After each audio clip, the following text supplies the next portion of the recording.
Buenas amigos, estamos aquí otra vez en El Subidón, el programa de jóvenes y no tan jóvenes de Refugio Zabala. Hoy tenemos a un invitado súper especial, Pietro Ditano. Hola Sí, Pietro.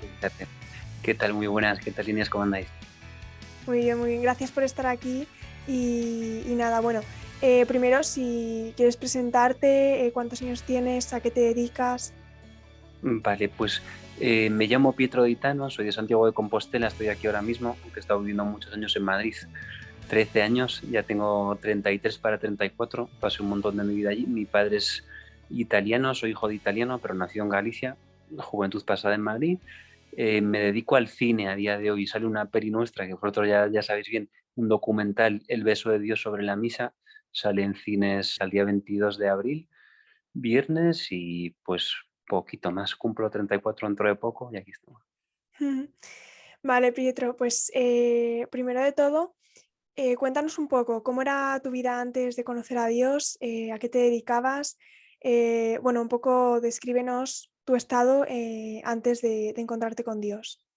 Sí, pues, o sea, mi conversión, o sea, no es que relativa, sigue hasta el día de hoy y quizás hace más falta hoy que nunca, pero aunque siempre he sido creyente, o sea, no es una conversión de pasar de no creer a creer. O sea, yo siempre, pues Jesús ha sido para mí un referente absoluto por encima de cualquier otra referencia o referente, pero sí que es cierto que no conocía sus caminos, o sea, como no conocía su enseñanza.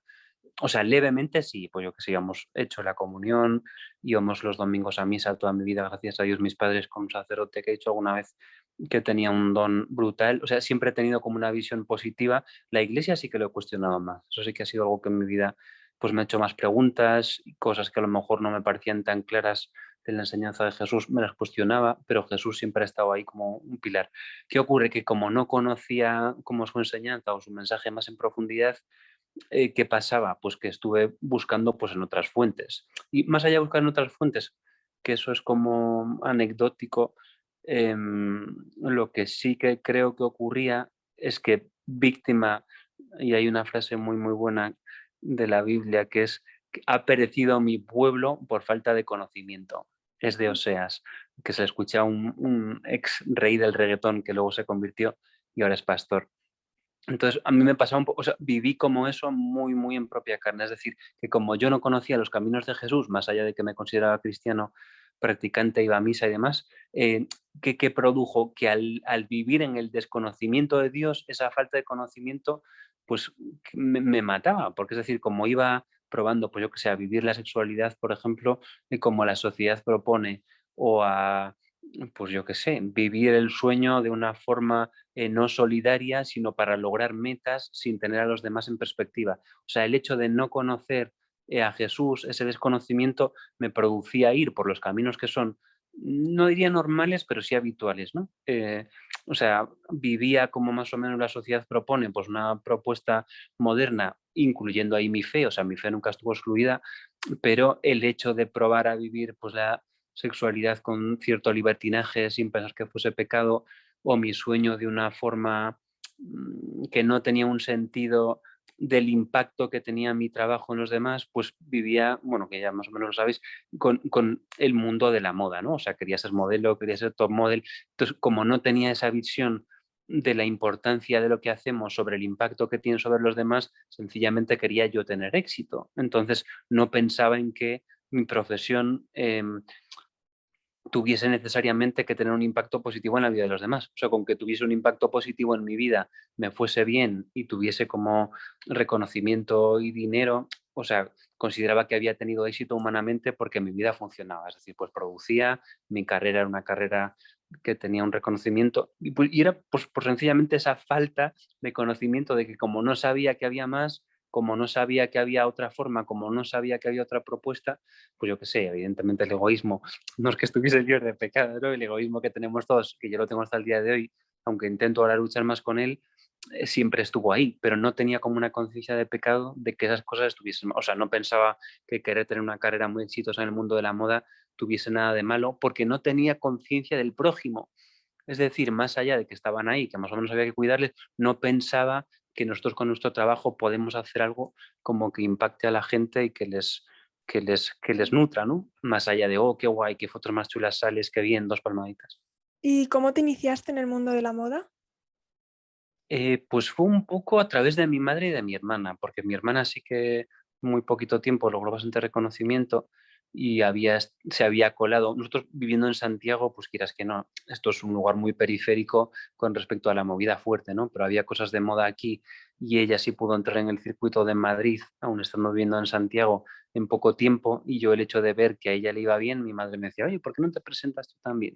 Y aunque al principio me da un poco de vergüenza, porque he dicho alguna vez que me gusta, yo estaba muy metido en el mundo del hip hop, del rap y tal, entonces la moda era como algo que no casaba muy bien, pero como sí que vi que se abría un sendero cómodo por ahí de posibilidades de, sí, pues cómo decirlo, de, no lo sé, de lograr cierto, es que no quiero repetir palabras, pero sí, sí.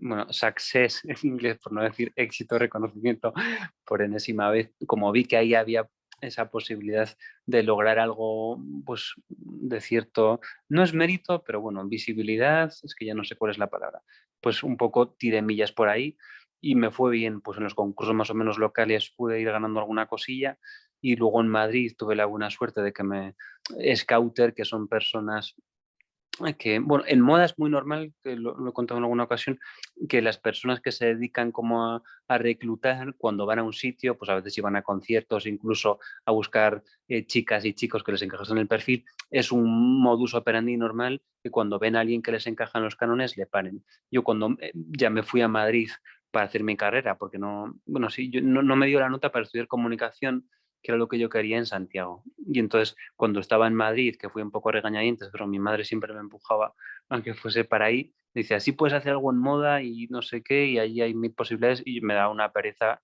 irme a Madrid brutal, pero me vine con un amigo, entonces ahí en el metro, una chica que se trabajaba de booking, de booker, perdón, que son como se llaman los agentes de moda, me paró en el metro en Plaza de Castilla donde vivía y me dijo, oye, tal, tenemos una agencia, ¿te interesaría? No sé qué. Y yo, pues qué bien, hombre, yo ya venía con cierto paso de esto y me lo ofrecen así, pues también lo sentí como una bendición, como esa buena suerte de que por el metro te paren, te ofrezcan eso, pues yo qué sé, la moda es jugosa, pues de repente con 19 años te empiezan a ofrecer sesiones de fotos donde tú a priori no pagabas, como mucho te adelantaban el dinero, pero no tenías que desembolsar nada. En las fotos sales guay, pues aparece gente que son estilistas y que te ponen ropa chula, con fotógrafos, te empiezan a hablar. Claro, es que con 19, pues a ti igual te pilla más cerca, pero a mí ahora lo veo como un poco más distante. Como el dinero no suele ser algo que abunde, ¿verdad? Pues con 19 años estás trabajando en la uni, tienes la pasta justa para pagarte los estudios y poquito más, a lo mejor salir un día al cine o comprarte un pantalón, pero no tienes dinero para viajar, por ejemplo. Yo que sé, salvo que tus padres o que ya no sé, tengas un negocio de criptomonedas, cosas ya un poco más marcianas, no sueles tener dinero en el bolsillo. Yo por lo menos tenía el dinero justísimo, ya bastante era que mis padres hacían el gran esfuerzo de que pudiese estudiar en Madrid, en una universidad pública. Entonces, la moda que ocurría, que de repente, como en medio de eso, te ves con posibilidades, no dinero, ¿no? Que a veces se cuenta, y la verdad que me da un poco de pena, dice, tenía dinero, éxito, no sé qué. No, yo dinero pues tenía lo justo, la moda sí que me llegó para vivir, gracias a Dios, que con 20 años que puedas vivir de la moda y que tengas un sueldo, para mí ya era un éxito brutal, no para vivir con luego excesos ni con cochazos, más allá de que los que te daban gratis, pero sí lo podía hacer. Y entonces en eso, pues claro, imagínate que la moda me capacitó para conocer, pues pude irme a Londres con 19 años, 10 días, con prácticamente todo pagado. Me pude ir a Atenas en 2008 también, 2 meses con prácticamente gastos adelantados. Me decían que me podía ir a Nueva York, de Milán también me acogían. Entonces tú con 19 años que no tienes ni un euro, pones en una balanza, estar en la universidad con mucho sacrificio o que alguien te patrocine y aunque tú luego pagues ese dinero, lo bonito era que apostaban por ti, es decir, que aunque el trato a veces era duro, las agencias te adelantan parte de tus gastos y luego tú de los trabajos que vas haciendo te lo descuentan, ¿no? Entonces, si tú nunca trabajas, pues el dinero lo han palmado. Si tú trabajas, te lo van a quitar de ahí. Pero bueno, la posibilidad real es que viajas con gastos adelantados y conocí al mundo, aprendí idiomas y eso era un espectáculo. Claro, ¿y tú vienes de una familia religiosa, católica? O sea, desde pequeñito ya te han inculcado unos valores. Sí, sí y no, es decir, pues mis padres lo han hecho lo mejor que han podido. y en lo que ellos tenían en su conciencia, pues sí, pues que tengo que agradecerles mucho que por la noche siempre tenían el detalle, hasta en Italia, me acuerdo mi padre cuando estaba con mi primo decía, facciamo la preghierina, que es que hagamos una oración, y me acuerdo que mi padre pues venía ahí con mi primo y conmigo y rezamos, pues no sé si un Padre Nuestro, tres Ave María, si un Gloria, pero por lo menos haber tenido esa forma sencilla de acordarme de Dios todas las noches, yo recuerdo, pues hasta en sexto de primaria, cuando tenía ese momento difícil, mi primera así novia más oficial con 12 años, que por las noches cuando estaba en ese periodo que había dificultad, yo me acuerdo de mi oración, ¿no? Y entonces, parece que no, pero el hecho de tener como, pues integrado de forma sencilla el tener un diálogo con Dios, pues a mí sí que creo que me edificó, me sostuvo y cuando tuve necesidad ya de superar situaciones delicadas, pues el tema de tener como ese recuerdo ahí o esa dirección ahí o esa posibilidad, pues sí me llamaba.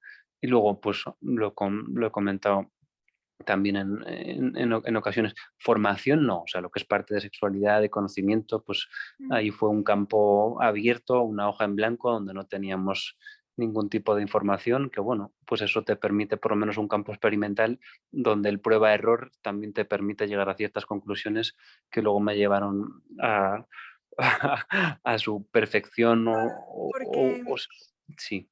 Porque tú, por ejemplo, con esa edad, que eras muy joven, que lo has dicho tú con 20 años, ¿no? Te inicias en el mundo de la moda y claro, tú tienes una formación que te han dado tus padres, pero muy básica, que no, o sea, que es rezar y la oración y ya está por las noches. Entonces, claro, tú llegas al mundo de la moda y ¿cómo vives eso? Porque en un mundo que es muy peligroso si no tienes las ideas muy claras, ¿y cómo lo vives tú? Pues con sencillez y con, pues no sé si ignorancia.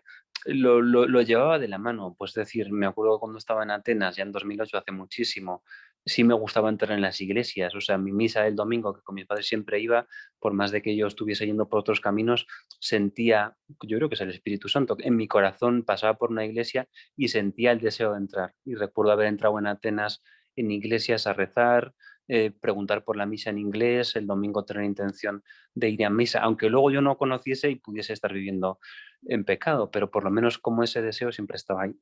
Y bueno, entiendo que también eso genera unos límites, yo qué sé, yo el tema de a lo mejor de la homosexualidad sí que lo he apoyado mucho, pues por el tema de la moda en su día he convivido mucho con ellos y luego fue muy bonito porque redescubriendo el error en mi propia visión sobre mi propia sexualidad, que en este caso era heterosexual, hasta el día de hoy, pues el hecho de experimentar con eso y haber descubierto que lo que yo creía no era tan bueno como yo pensaba, también me permitió renovar mi mente y tener un pensamiento distinto sobre la práctica de la homosexualidad, ¿no? Entonces fue muy bello porque teniendo como unas ideas a priori, que en otras cosas tenía límites, yo qué sé, cuando me ofrecían burradas, pues también la educación dada por mis padres me permitía tener como ciertos frenos, yo que sé, con el tema de las drogas, que ahí más o menos era accesible y a veces pues las relaciones públicas en las zonas VIP o tal podían meter droga en la bebida o ofrecer drogas, pues ahí sí que mis padres, que también es una forma de educación, me pusieron como las ideas bastante claras con eso y creo que también la educación de mi familia me impidió en momentos cuando estaba mentalmente en equilibrio evitar ciertas cosas. Luego cuando estaba en desequilibrio sí que había una tendencia ya a la autodestrucción de cualquier forma, pero también creo que los ángeles de la guarda frenaron ahí cualquier intento ya pasado de la raya de que hiciese algo malo, ¿no? Y aunque interiormente sí que estaba dispuesto a hacerlo, creo que sí que el Señor me preservó mucho y le doy gracias porque nunca me permitió, yo qué sé, entrar con drogas duras o algo así, pues ni la sombra, ¿no? Y pues también es una bendición que Dios, aunque estemos en caminos que a lo mejor no le conocemos lo suficiente o mucho, pues también a veces Él nos preserva por su pura bondad, ¿no? Y eso sí que es muy bello. Y tú estableciste como unas prioridades u objetivos dentro del mundo de la moda. O sea, cuando empezaste, ¿tu objetivo era uno, o sea, un único objetivo que perseguías o era iniciar la moda por estar ahí y ya está? No, hombre, o sea, yo realmente lo vi, quería que fuese una catapulta hacia el éxito, o sea, yo como la profesión que a veces lo he comentado, no me gustaba mucho, o sea, no me satisfacía, no me llenaba el hecho en sí del modelaje. Pues yo qué sé, las fotos más o menos me gustaban, pero no era un mundo que yo sintiese como vocacional. De hecho, lo pasaba bastante mal. Pero ¿qué ocurre? Que sí tenía el objetivo de entrar en como la Champions League. Es decir, si tú entras en la categoría de top model, entras en el circuito de Milán, empiezas a trabajar con las grandes firmas, eso sí que te da un nivel de vida pues que mola mucho y que te puedes permitir vivir de eso. O sea, yo es decir, dejar toda mi vida y mis estudios para ganar 1.000 euros al mes, pues no, me refiero. O sea, si me iba a meter en el mundo de la moda era para hacer una buena carrera que tuviese pues ya un recorrido potente y una visibilidad, y si no, plantearme otro camino. De hecho, más o menos lo fui dejando de lado porque podía estar ahí ganando un sueldo base, pero no pude acceder a lo que me hubiese gustado. Bueno, que luego otra gente sencillamente perseveró más que yo y lo consiguió, pero yo como también soy un poco débil emocionalmente o mentalmente para algunas cosas, cuando ya vino la prueba dura, como quizá no era mi sueño y mi vocación, aunque sí que me caía y volvía, y sí que se me concedía como volver a estar siempre cerca de eso, pero gracias a Dios siempre me preservó y sí, ahí lo he contado alguna vez. Los trabajos más tochos que iba a tener, em, por ejemplo, una campaña bueno, campaña que era catálogo de Springfield que me hubiese dado como un caché fuerte en España. Hicimos las fotos, se me pagó y además estaba muy bien pagada, pero la campaña o el catálogo no salió. Entonces, en varias ocasiones me pasaron cosas muy fuertes así, o en Nueva York lo que iba a ser el trabajo más fuerte, que esto es un hecho histórico, había una revista de hombres muy fuerte que se llamaba la revista Man, no sé si a ti te sonará, Inés. Y algo me suena. Sí, que era muy, muy potente. Entonces gané un premio importante con una marca de ginebra, Bulldog Gin, que es una ginebra bastante conocida, para ser imagen de la marca, y me iban a hacer un reportaje en Nueva York de una semana, con todo pagado. Yo fui a Nueva York, me pagaron todos los gastos y la revista cerró una semana antes de que yo fuese a Nueva York, con lo cual el reportaje nunca se hizo y nunca salió. Entonces era como muy misterioso ver cómo de una forma muy fuerte estaba a la puerta de cosas muy potentes y siempre por un motivo u otro, ¡pumba!, se cerraba. Claro, Mm. cuando yo no entendía o no lo miraba desde Dios, humanamente me sentía un fracasado absoluto y no era terrible, porque cada vez que estaba como a punto de hacer algo que me cambiase, que me metiese en la categoría de top, o en Milán, ya no, sin decir nombres de firmas muy fuertes, estar ahí como al límite en opción que se dice para trabajos muy potentes que se te cambia la vida, y siempre ocurría algo que eso se cerraba de una forma misteriosa y no salía. Bueno, y a día de hoy doy gracias porque a lo mejor me hubiese convertido en un gilipollas de los pies a la cabeza probablemente, pero en su día, claro, lo vivía como una faena, ¿no? Porque se quedaba ahí el trabajo al límite, no entraba en la liga en la que yo quería entrar y al mismo tiempo estaba muy cerquita con la miel en los labios. Sí, bueno, pero bueno, al final Dios siempre tiene sus caminos y ahí estaba la mano de Dios, o sea que por algo sería. Pietro, ¿y qué fue? O sea, tú ahora mismo no estás ya en la moda, ¿qué fue lo que te hizo a dejar la moda completamente? O sea, decir ya, esto no es para mí. Sí, pues la providencia, Inés. Mira, yo en un momento dado me planteé ser franciscano, que vosotros en vuestra familia tenéis una relación estrecha con los Sí, franciscanos, San Francisco, Padre Pío y demás. Padre Pío. Y estaba decidido a serlo, ¿eh? Pero bueno, hice una experiencia, viví con sacerdotes, también me fui con ellos, y de ahí me sirvió como un discernimiento vocacional fuerte como para entender que aunque sí tuve esa idea, parece que el camino no era por ahí, ¿no? O sea, por la prueba de error, ya estando ahí con los franciscanos y demás, vi que no. Y vuelto de la vida religiosa, entre comillas, dije, ostras, pues como ya sí tenía un sentido de misión, dije, a lo mejor lo que puedo hacer es estar en la moda, volver a la moda, meterme ahí y a lo mejor pues hacer mi ministerio, por decirlo de alguna forma, mi apostolado metido ahí, trabajar a un nivel alto, pero ahora ya con el corazón en el Señor. O sea, me sentía preparado. Y aunque el sacerdote con el que hablo en discernimiento tiempo atrás me dijo, no, no, que vuelvas a la moda es como juntar la paja con el fuego, y no lo había hecho. Pero cuando ya sí estuve preparado después del discernimiento vocacional, sí me dijo, venga, sí, sí, ahora yo creo que sí. Y mira cómo es Dios, que aun cuando en discernimiento él me animaba a que sí, fue la moda la que me echó.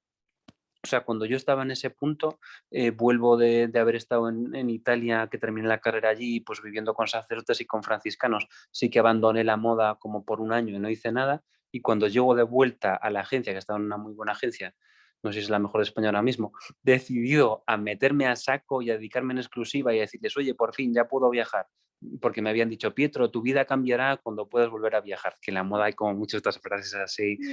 sentencias de visionarios que luego pues no se cumplen porque son hombres. Y entonces, cuando yo ya iba dispuesto a darles lo que ellos me pedían, que era disponibilidad total para viajar, porque claro, si tú dices, yo trabajo en Madrid, no puedo viajar porque te dicen, tienes que viajar a, yo que sé, a países del este, Taiwán o así, que a veces ahí te ofrecen, Singapur creo que me ofrecían, porque ahí pagan muy bien, estás un mes o dos ahí, pero no puedes tener ninguna atadura de ninguna clase en ningún sitio. Y cuando yo estaba dispuesto a hacer eso, me dicen, oye, Pietro, mira, pues la verdad que, aunque, bueno, te quiero un montón, además tengo muchísimo cariño a la persona y otras cuestiones, los números no están dando y estamos ahora, pues, dejando la agencia en un número muy reducido de personas que están haciendo un volumen de trabajo, aunque realmente sí me tienen muchísimo cariño. Cuando yo estaba dispuesto a meterme a saco y el sacerdote con el que hablaba me decía ahora sí, pues los propios hechos, ¿no? Que es la mano más fuerte de Dios, me dijeron que no. Entonces salí de la agencia de ahí y más o menos, long story short, como dicen los americanos, contando rápido, versión abreviada, pues más o menos fue el fin de mi vida como modelo a un nivel más o menos alto. ¿Y cómo te acercaste a Dios? Bueno, de la parte mía, yo creo que es Dios siempre el que se acerca a nosotros. Lo que yo sentía como emoción interna era el deseo de acercarme a Jesús. Y empecé leyendo unos libros que hablaban sobre Jesús, que no voy ni a mencionarlos porque eran libros escritos por gente no, que tiene quizá otras intenciones ocultas. Pero incluso fíjate que en estos libros yo tenía el deseo de conocer a Jesús. O sea, lo que estaba humanamente en mi corazón antes de tener un encuentro muy fuerte con un hombre en la calle, que fue lo que me catapultó definitivamente hacia el Evangelio y hacia Jesús, y creo que ahí empezó mi conversión más en serio, y salí un poco más de la vida de pecado, y se me abrieron realmente los ojos, y empecé a ver, bueno, a tener una nueva mirada sobre Mm. cosas que ya tenía mi mirada clara, ¿no? Como que Dios me dio como cierta tal, pues todo partió ahí, con un deseo interno mío de conocer a Jesús, aunque fuese a través de autores o de cosas que luego con el tiempo me di cuenta de que no estaban al servicio de Dios y las abandoné. Pero sí que hubo un deseo muy genuino de conocer a Jesús y lo disfrutaba. Aun cuando leían esos libros, cuando hablaban sobre Jesús, cuando aparecía Jesús, recuerdo que cuando decía Jesús, le miró de tal forma. Y ya solo con esas miradas de Jesús, como que había algo que me hacía cosquillas y me daba mucha alegría. Y luego pues me paró un hombre por la calle en Madrid, cuando yo todavía vivía con mi pareja en aquel momento, pues de forma, bueno, técnicamente en pecado, pero sin tener ni la menor conciencia de pecado. Entonces en ese momento me paró un hombre por la calle que fue el encuentro más bello que he tenido jamás, porque no sé si quieres que cuente más detalles o pues Sí, sí, sencillamente sí, por sí, aquí. sí. Cuéntalo, sí, Sí, sí. no, que fue muy bonito, Inés, porque o sea, lo que no había ni sombra de la duda en esta persona. Era un hombre que tenía los ojos claros, ojos azules, que me fijó mucho los ojos en los míos y me miró con mucha ternura y con Mm. mucha autoridad, ¿no? No me conocía absolutamente de nada. Fue en Madrid de noche, prácticamente en Navidad, y pues fue como bueno, básicamente me vino a decir que cómo podía estar tan ciego, ¿no? Me miraba con mucha autoridad, una autoridad fuerte hasta el punto de, de, de impactarme mucho su mirada. Y me decía que cómo podía estar tan ciego, que cómo podía estar tan ciego, que no me dejase engañar por las apariencias, que cerrase los ojos, que mirase con el corazón y lo entendería todo. Y creo que hasta el día de hoy el camino de Dios es eso, ¿no? Como que Dios nunca está pendiente de nuestra forma externa o incluso de que seamos aparentemente creyentes, practicantes, sino de que Dios va al corazón. Y mira, te cuento una anécdota preciosísima que a lo mejor la voy a compartir en otro vídeo. Cuando estuve de los peores momentos de mi vida, que se hundió el proyecto del Beso de Dios y pues bueno, mucha gente casi como que meneaba un poco la cabeza mirando para mí, como mira este, ¿no? Y tanto rezar y tanto no sé qué, y mira cómo acaba, ¿no? Como que hubo un cierto abandono de que todo se cayó. Y fíjate que creo profundamente que Dios mira el corazón. La persona que me ayudó, Inés, o sea, la persona que tuvo mayor misericordia de mí, la persona que más se ocupó de mí, por más de que los sacerdotes y mi familia me han ayudado muchísimo en ocasiones y me ayudan hasta el día de hoy, y les doy las gracias en este momento también, pero la persona que Dios eligió para darme un trabajo, cuando nadie me daba un trabajo, cuando estuve meses mandando currículums a través de gente conocida y de personas creyentes y tal, fue a través de una persona homosexual. Entonces, Fíjate. imagínate lo grande que es Dios, porque eligió para sacarme del hoyo cuando nadie apostaba ni un duro por mí y estaba yo tirado en un barranco con el proyecto hundido y mi vida que no sabía qué iba a tener que ser, que iba a tener que renunciar a mis estudios de cine, a mi vocación, a la parte de actuación. Fue una persona homosexual la que tuvo compasión de mí, la que me ayudó, la que apostó por mí y la que dijo, meted a este tío a curar ahí, y gracias a eso trabajé un año. También evidentemente me lo curré y me pude pagar el ordenador con el que hemos montado el Eso de Dios y gracias a Oh, eso yo maravilloso. pude. Entonces Dios elige a veces de forma misteriosísima Mm. corazones, ¿no? Y si nos guiamos por la apariencia humana, que aunque yo no apoyo, como te comentaba, el ejercicio de la homosexualidad, pero qué corazón y cuántos besos y abrazos le mando desde aquí a esa persona, porque fue a través de ella quien Dios eligió para Causa sacarme de Dios.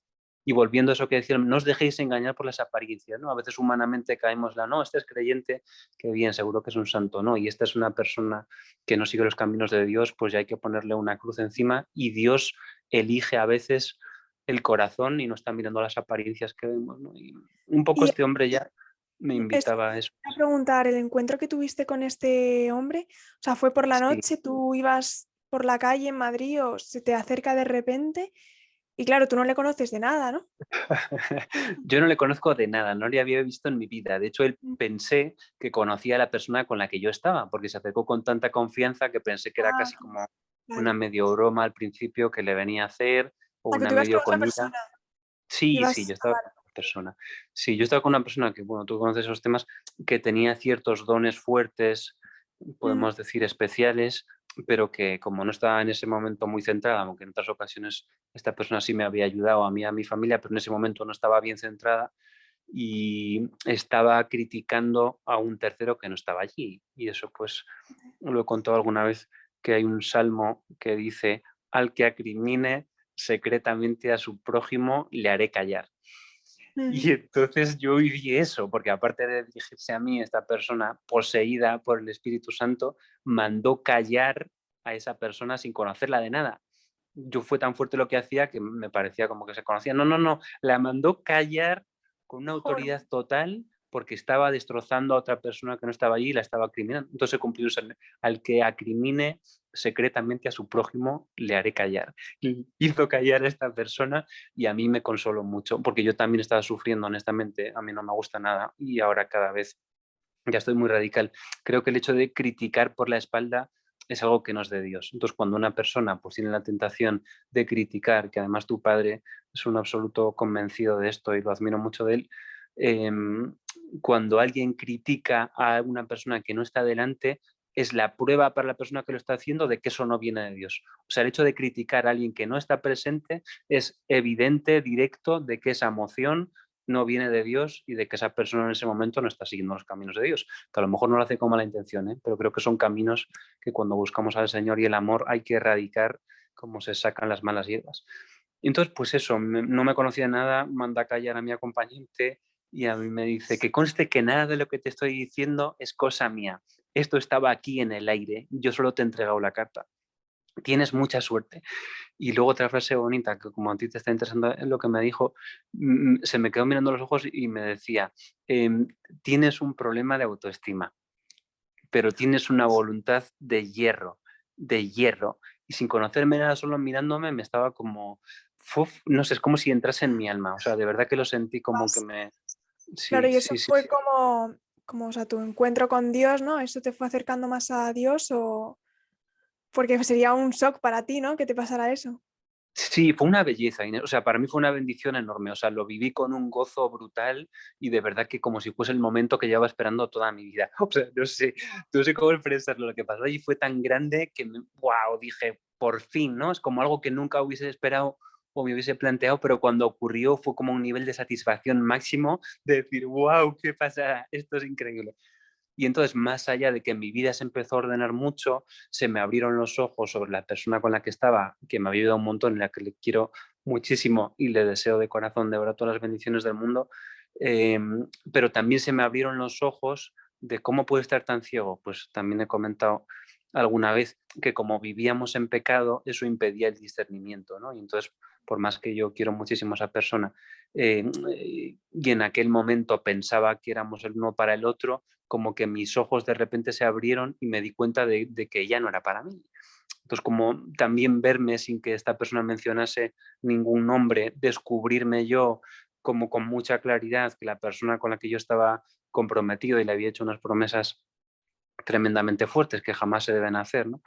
Ya más allá que cuando uno se casa, porque ahí ya es algo ante Dios y es definitivo y está discernido, pero en una fase prematura, como dar palabras que generen esperanza en el corazón de otra persona y luego darte cuenta de que no, que aunque se las habías dicho de verdad cuando las dijiste, que estabas ciego honestamente por la codicia, por la, pues hasta lujuria quizá, ¿no? Por cuestiones que no nos permiten ver con claridad y con, bueno, bienaventurados los limpios de corazón, porque ellos verán a Dios. Como yo no tenía el corazón limpio, no solo que no veía a Dios, sino que no podía ver con claridad a la persona que tenía delante. Y luego encima, que ahora siento, habiendo tenido ya pues una relación en los caminos de Dios, que sí que tengo una sensación de, aparte de mayor satisfacción de la relación y de haberla disfrutado mucho, de sí haber podido conocer a la persona, ¿sabes? Mm. Y es que eso la gente no se da cuenta porque no lo piensas. Cuando estás en una relación donde hay apego a la parte carnal o donde eso está desordenadamente, es decir, fuera del matrimonio, Jesús en Marcos 7 dice que la fornicación, lo pone en una enumeración, contamina al hombre, ¿no? Entonces, parte de esa contaminación, que yo ahora lo identifico con mucha claridad, es que no conoces a la otra persona y es una faena para tu pareja y para ti, porque como estás apegado a la carne y estás viviendo eso, eso te nubla y pues te impide conocerla bien, ver realmente la compatibilidad, conocer sus secretos, conocer sus heridas y sin embargo en la última relación que he tenido, gracias a Dios, sí que la viví con mucha plenitud y aunque al final en discernimiento pues la cosa terminó donde terminó, aunque nos queremos muchísimo, pero sí que pude gozar de conocer al otro, de que me abriese su corazón y yo el mío, de conocer sus heridas, las mías, de caminar juntos como en esas dificultades y corazón abierto. Y es que es bonitísimo, porque cuando ya no estás en esa superficie de la atracción, que claro, tiene mucha mecha eso, porque como somos también carne, ¿verdad? Estamos encarnados, pues también la carne tiene su efervescencia y vivir esa parte pues también tiene una satisfacción pasajera, ¿no? Pero cuando ya tienes eso con el Espíritu de Dios en ti y que está como dominado y en orden y las aguas del río en su cauce, pues cuando llegue su día, pues eso se le dará todo su espacio y se vivirá con mucho gozo y con mucha plenitud, pero mientras, pues viviendo otras cosas. Y qué bonito vivir eso y haber conocido a la otra persona. O sea, de verdad lo siento como una bendición que aunque luego no llegue al puerto que a lo mejor al principio uno cuenta porque estás en discernimiento, pero jope, mi experiencia de haber vivido relaciones viviendo, preservando la pureza, es que es otro rollo. O sea, es otro rollo, de verdad. Sí, porque además hoy los jóvenes, es que eso está a la orden del día. Lo de Mm, dejarse llevar, relaciones abiertas. ¿Tú qué le dirías a ya. los jóvenes hoy en día para que se den cuenta realmente lo bonito que es la castidad, ¿no? Sí, yo creo que tienen que sean valientes, Inés. Si al final, ¿en qué está la valentía? Pues evidentemente también en crear unos ideales, pero creo que hay una valentía que tiene que ver con la honestidad, que es el prueba-error. Es decir, que aunque a lo mejor muchas personas no tengan conocimiento o convicción sobre algo, sí que invito a que sean valientes con lo que les pasa. Porque yo empecé así, es decir, yo vivía mi sexualidad, fui yendo, creo que a través de Dios que me movía, de un mayor desorden a un mayor orden. Mm. Pero ¿qué ocurría? Que probando ciertos caminos y probando ciertas cosas solo con la experiencia humana, que yo creo que también Dios estaba soplando con su espíritu, pero solo la experiencia de prueba-error de ciertas cosas, si yo en honestidad conmigo mismo me decía, oye Pietro, ¿cómo te está yendo con eso? Era tan obvio que aquello no era bueno que solo por la propia honestidad conmigo mismo de haber probado y haber visto cómo era hacerlo así, me fue llevando hacia los caminos del Señor. Entonces, que la gente dice, no, relaciones abiertas, pues te digo, sí, sí, sí, ten un par de narices, vive la relación abierta como tú crees. O sea, yo no lo digo ni siquiera que lo deje, salvo que ya conozca a Dios, que es distinto, pero gente que no conozca a Dios, no, no, vive eso a fondo, pero vívelo de verdad y sé honesto contigo. Y mira cómo que aparece en tu mente, que aparece en tu corazón, qué sentimientos brotan y vívelo de verdad.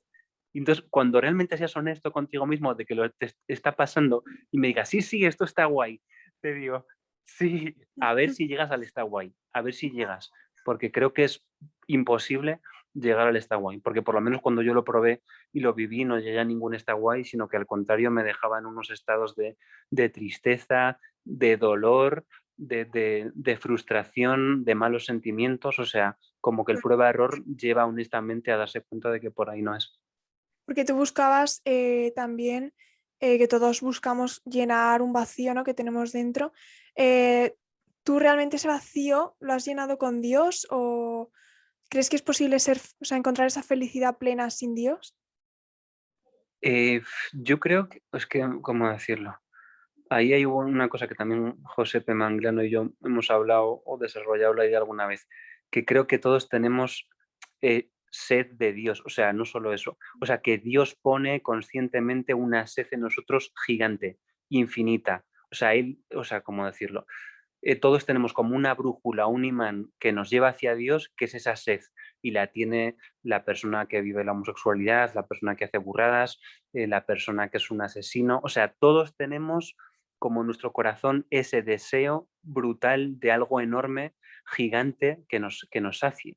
Entonces, ¿qué ocurre? Que quien tiene la buena suerte de conocer al Señor puede acudir ahí y, como dice la palabra constantemente en la Escritura, el Espíritu Santo es el agua viva. O sea, quien se empieza a sanar, perdón, quien se empieza a llenar de Dios es cuando esa sed se empieza a apagar o se empieza a saciar más que a apagar, ¿no? Porque Ujú. como ahí sí que estás bebiendo del única agua pura, pues esa sed que Dios ya ha puesto ahí para que le busques, se sacia y dices, ahora sí, estoy realmente como sintiendo que mi alma se apacigua. Pero ¿qué ocurre? Que muchísimas personas, por eso nunca hay que tener prejuicios, están buscando eso mismo en otros lugares. El que se droga en las drogas, el que va a festivales de música para saltar y tal, que de hecho un amigo director, Oliver Lashe, que es un fuera de serie, está preparando una película ahora que creo que va a tocar precisamente el tema de las rave parties, pero como la búsqueda de trascendencia que hay en el corazón del hombre ahí. Entonces, si tenemos una mirada misericordiosa, pues al que vemos en drogas, al que vemos que sale de fiesta a lo loco, al que vemos que vive la vida a tope o en carreras de coches, siempre es como ese imán o esa sed que Dios ha puesto que cada uno, como buenamente puede, pues va a intentar saciar y beber en lugares donde pueda llenarla. ¿Qué ocurre? Que como la mayoría son aguas envenenadas, mucha gente muere por el camino, que esa es la tragedia. Porque como la sed es tan fuerte, si tú no das con un agua pura, como es la palabra de Dios, como son los sacramentos, como es el Espíritu Santo, que eso te llena y te sana, si vas a, pues es como quien bebe agua contaminada. Tú tienes sed, ¿no? O incluso lo decía también cuando había estado, cuando Hakuna no era Hakuna, que fui de viaje con ellos a Colombia para grabar y tal, decía, es como, ¿cómo decirlo? Como si yo sacio con el alcohol, aunque sea santamente, o con Coca-Cola, la sed de agua. Si yo lo que tengo es sed y yo necesito agua, si estoy bebiendo Coca-Cola o si estoy bebiendo alcohol, estoy matando mi sed de infinito, mi imán que me lleva a Dios, lo estoy ensordeciendo, lo estoy cegando con cosas que no me van a llevar a Él, que me van a poner un parche y me van a decir, bueno, ok, por un ratito, pero que son realmente auténticas barreras para llegar realmente al fin, que es el agua y que es Dios, ¿no? Y entonces creo que es muy importante como que todo el mundo identifique esa sed brutal y que no se dejen engañar por medidas temporales, pues como son la Coca-Cola, con perdona la comparación de la marca, o incluso el alcohol, que al final, como nos medios sacian, son barreras que no nos dejan llegar hasta el final, que es el agua viva, que es el Espíritu de nuestro Señor, que es lo único que nos va a dar la paz del corazón. Ujú. Y Pietro, tú ahora, ¿cómo vives la fe en tu en tu día a día? Sí, pues trato de pegarla de la caridad de forma inseparable. Y como vaya sin caridad, siento que está coja. ¿Cómo me gusta a mí vivir? O sea, la parte, o sea, separo, ¿eh? O sea, uno, ahora voy a contar cómo busco yo la gracia porque la necesito, pero dos, insisto en que la caridad son las dos manos. La fe en la mano, no sé si hasta la izquierda te diría, y la caridad en la derecha. O sea, si suelto la caridad, siento que me voy al garete en cero coma. Y la tentación está ahí de ser muy piadosos y luego dejar la caridad, y todos los que somos creyentes o practicantes lo sabemos perfectamente. Entonces, ¿cómo vivo yo la caridad? Es un secreto, porque no sabe la mano derecha lo que hace la izquierda y es bueno que sea así. Pero ¿cómo vivo yo mi espiritualidad? Pues a mí me chiflan, por ejemplo, los salmos. A través de un sacerdote me dijo, eso es como rezaban Jesús y María. Y entonces, pues ellos como judíos que eran, ¿no? Porque pertenecían al pueblo de Israel, la forma de oración que tenían ellos eran los salmos. Y yo tengo que reconocer que los salmos, aunque era algo que a mí no me había traído, desde lo que me lo recomendó el sacerdote, que ahora tengo una traducción muy buena, siempre ha ido de forma creciente, em, ¿cómo decirlo? O sea, haciendo más y más mi sed. O sea, cuanto más he pues tenido mi... Creo que es importantísimo, por lo menos yo lo digo así, cuidar mucho el espacio de oración. O sea, móvil absolutamente en avión, y luego sigo los consejos de Jesús. Cuando tú quieras perdón, entra en tu cuarto, cierra la puerta de tu cuarto. O sea, guardar... Jesús ha dado una enseñanza fuertísima sobre la oración que a veces no se cuida y nos enseña. Pero yo sí que trato de volver mucho a lo que él dijo, en mi cuarto, con la puerta cerrada, que nadie entra ahí, que nadie lo ve, el Padre que lo ve escondido, y en ese lugar de intimidad total con Dios que nos enseñó Jesús, pues desarrollar. Y entonces con los salmos, leerlos muy pausadamente, teléfono fuera, estar únicamente con el Señor, que mi cuerpo también esté en una posición...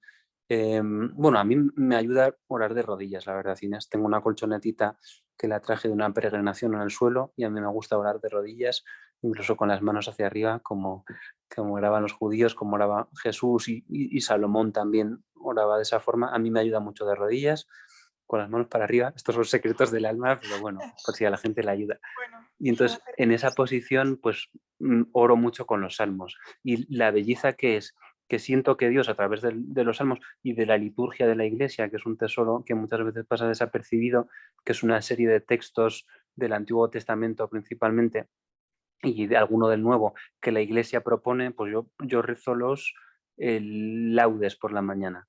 Entonces, con los textos que vienen ahí, aunque leo versiones más extendidas y me los leo directamente de la Biblia y trato de volver sobre ellos, es que hay cosas para el día a día.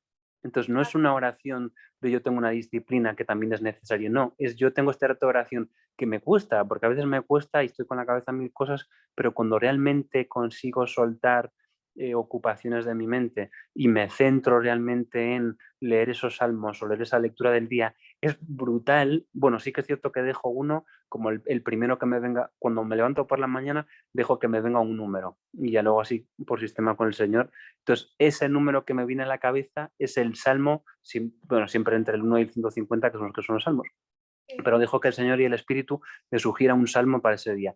Y es bellísimo porque cuando lo lees y te das cuenta que en ese texto que estás leyendo hay como tesoros y cosas para mi día a día, y hay como soluciones para lo que a mí me toca vivir, que a veces son momentos difíciles y otros más de gozo, pero el tema de encontrar algo concreto de Dios para mí, a mí me mola muchísimo, porque aunque me cuesta, llego ahí y digo, vale, Señor, pues noto honestamente como cuando se te rompe un jersey y tu abuela pilla y te lo cose, o como cuando hay cosas que se van, que necesitan parches o arreglos. Siento que Dios a través de esas lecturas me va como cosiendo todos mis rotos, y es una pasada sentir esa cercanía de Dios, esa intimidad. Luego, perdón, por complementarlo con la gracia, trato de ir a misa todos los días.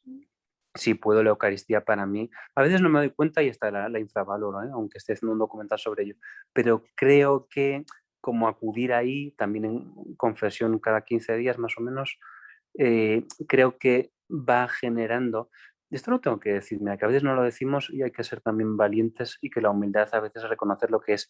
A mí antes no me brillaban los ojos, y ahora pues hasta alguna persona que me ha parado me decía, ¿y por qué te brillan los ojos? Y yo solo he vivido mucho, pues yo que sé, cuando iba con gente en Madrid, sí que he visto mucho en jóvenes, bueno, también en vosotros, pero cuando iba con lo que no era Hakuna, gente que había preservado la gracia, ¿no? Porque había tenido la suerte de tener una familia donde se habían cuidado los sacramentos y los caminos de Dios, les brillaban los ojos. Y cuando a mí no me brillaban todavía, sí que reconocía ese brillo de esa pureza y de esa gracia tan fuerte, ¿no? Incluso, pues, quiero un montón a los hermanos evangélicos y me parecen que siguen con una fidelidad brutal la palabra, pero creo que en la Iglesia Católica, al haber sucesión apostólica, tenemos unas gracias fuertísimas a través de los sacramentos, que a veces en ellos, aunque sí que creo que viven con más fidelidad que nosotros la palabra de Dios, no tienen la suerte que tenemos nosotros de tener esas gracias brutales, ¿no? Como la Eucaristía, la confesión. Y entonces, cuando tú descubres la brutalidad de esas joyas y la cantidad de gracia fuertísima que se derrama, que hasta se traduce en el brillo de los ojos. O sea, estamos hablando de algo que nos transforma, casi nos transfigura nuestra apariencia humana, y que una persona que a lo mejor no cree puede reconocer un brillo en los ojos y decir, ¿por qué te brillan los ojos? Joder, pues porque la gracia de Dios me está llenando. Ese es algo tan grande que hasta una persona no creyente puede identificar. Entonces, el nivel de realidad, y hasta cuando yo estudié en la escuela de actores, que habían hecho, bueno, algunos del equipo trabajaron en la película de Camino, ¿no? Que no la he visto, pero tristemente era una crítica muy dura contra el Opus Dei, y hay personas ahí que las he conocido que viven con una santidad, que también hay gente que se ha desviado como en todo, ¿no? Y se pervierte, pero las que he visto yo que viven los caminos de Dios son unos santos brutales y les doy las gracias y me han ayudado muchísimo. Pero ¿qué ocurría? Que hasta las personas, actores que se habían preparado para la película con gente del Opus Dei, que realmente creo que había santidad en ellos, decía, es que brillaban tanto como que hasta que nos daba miedo. O sea, los propios actores no creyentes, habiendo estado con personas de la obra que seguramente había santidad en ellas, reconocían que tenían un brillo que hasta les daba miedo. Entonces, es decir, es algo real, visible, que entre los ojos de cualquier hombre se puede percibir. Entonces, yo un poco volviendo a lo que decíamos, pues eso, Eucaristía diaria, porque aunque yo a veces esté en un lugar de pobreza mental, esa gracia se sigue derramando y así, más o menos Y, como resumen. y Pietro, o sea, anteriormente has dicho que tus prioridades en el mundo de modelaje era como llegar a lo top, ¿no? De la moda. Sí, Ahora que estás cerca de Dios, ¿cuáles son tus prioridades?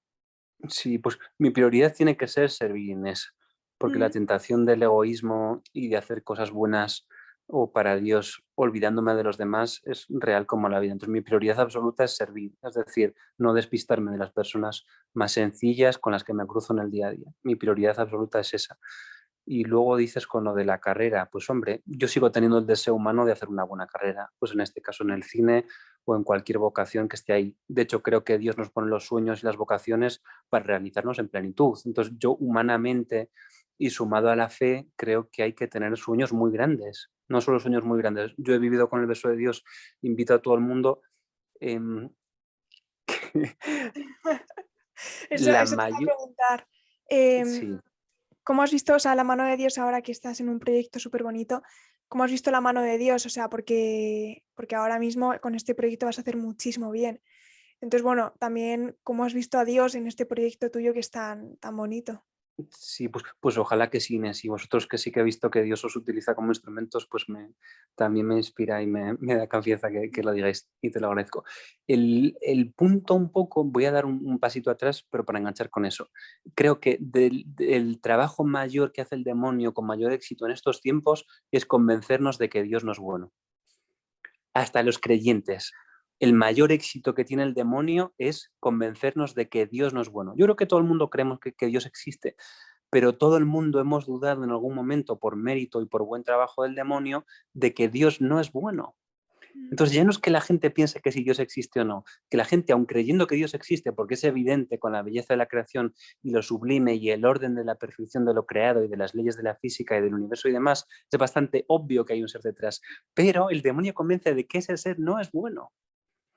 Y entonces mucha gente renuncia a Dios y a la iglesia y a todo porque no creen que Dios sea bueno. Entonces, ¿cuál ha sido mi experiencia en este proyecto y por qué yo invito a la gente a creer en los sueños? Porque Dios pone los sueños en el corazón no para decir el mundo es una mierda, con perdón, qué frustrante, que total voy a tener que comerme una vida de caca y voy a tener que aguantarme, o sea, como qué asco, ¿no? O sea, tener todo este deseo de cosas tan sublimes en mi corazón y luego mi vida se reduce a que me tengo que comer los mocos y que tengo que hacer un trabajo de 1000 pavos que no es ni de lo que estudié ni nada. No, o sea, la tentación que yo también la tuve es creer que Dios no es bueno, que eso está en mi corazón, y que sencillamente esta vida es una cruz.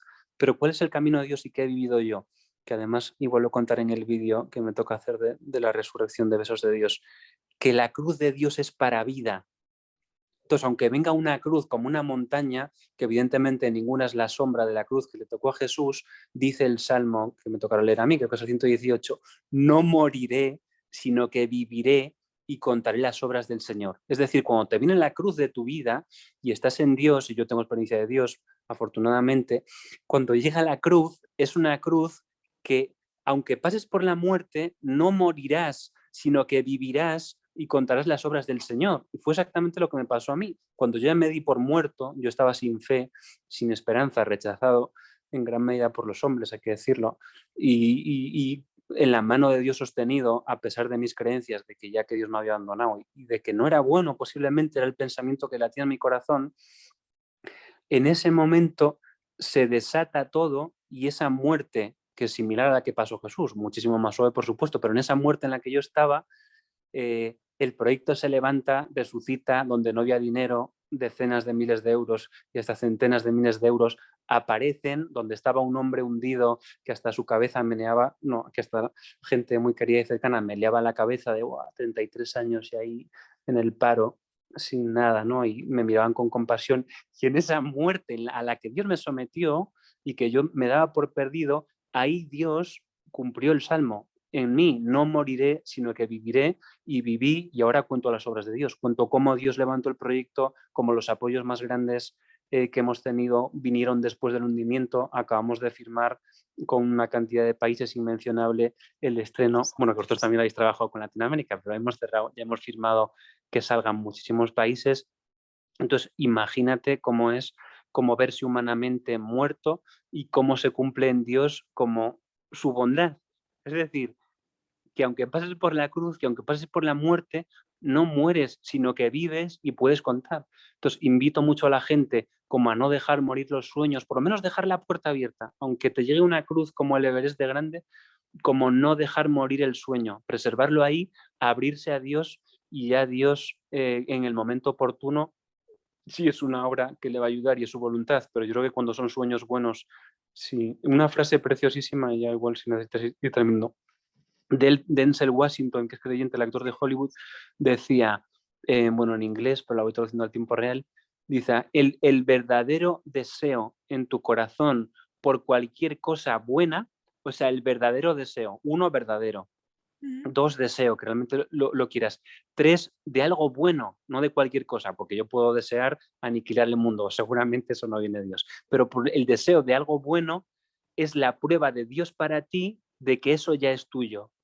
Lo repito, el verdadero deseo en tu corazón de cualquier cosa buena es la prueba de Dios para ti de que ya es tuyo, ¿sabes? Entonces, que Dios en su bondad, cuando nos pone cosas buenas en el corazón, es una forma de la que Él se está comunicando con nosotros para decirte por ahí, por ahí, por ahí. Entonces, que es importantísimo no renunciar a eso, que aunque tú te veas aplastado como yo me vi y aunque pierdas la esperanza como yo la perdí, que dejes aunque sea una rendijita abierta de la ventana porque Dios se cuela, entra y hace lo que le da la gana. Y ya más o menos de anécdota final brutal, cuando estaba todo hundidísimo, que esto es de comedia y a la gente le gusta mucho, lo conté lo doy en un testimonio, con todo hundido, yo en el paro, en el momento casi más crítico, yo dando vergüenza humanamente también, no yo en santidad, no, yo dando vergüenza, me cruzo con Mel Gibson en la puerta de mi casa de Madrid, un domingo. Salgo, sí, lo puede mirar la gente, Mel Gibson estuvo en España, creo que fue en el año 2018 que estuvo en Galicia, en Asturias. Cuando no había salido nada en medios, yo salgo de mi casa en Madrid, que estaba en plena mudanza, y me lo encuentro en la acera de enfrente, con la calle vacía. Entonces, para mí fue como una señal brutal de Dios, de yo, si me da la gana, te hago aparecer Hollywood delante de tu casa. Como que el Señor en este tiempo, después de conceder este hundimiento tan grande, me empezó como a dar claras señales de que Él podía hacer lo que le daba la gana. Y claro, en los meses siguientes ya se va concretando todo esto hasta el día de hoy, que ya es un nivel de bendición gigante y una responsabilidad de tener que vivir la caridad, y es el camino bueno, y ya no solo bueno porque dice Dios que es bueno, porque es bueno para mí, porque si vivo la caridad, Dios me lo propone y me sacude mi conciencia para que lo viva, porque yo encuentro la paz y el descanso, ¿no? Y, Ujú. bueno, es como un círculo de bendición y de bien. Qué bonito, jolín, qué guay. Pues, y se estrena el 22 de abril, ¿verdad? La película. Sí, tenemos la premiera ahí que estáis invitados y estáis, si Dios quiere, el 21.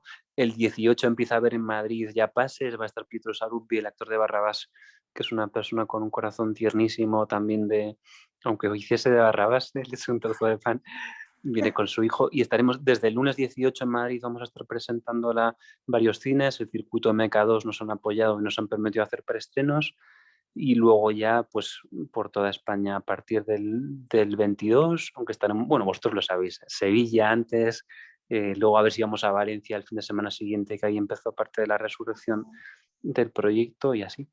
Pues bueno, amigos, yo os invito a que veáis la película del Beso de Dios, que seguro que es una bendición de proyecto y de película que hace mucho bien.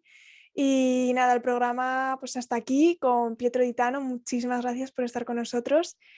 Acordaos que el siguiente domingo a las 10 tenemos programa del Subidón con otro invitado especial. Y nada, Pietro, muchas gracias y un abrazo.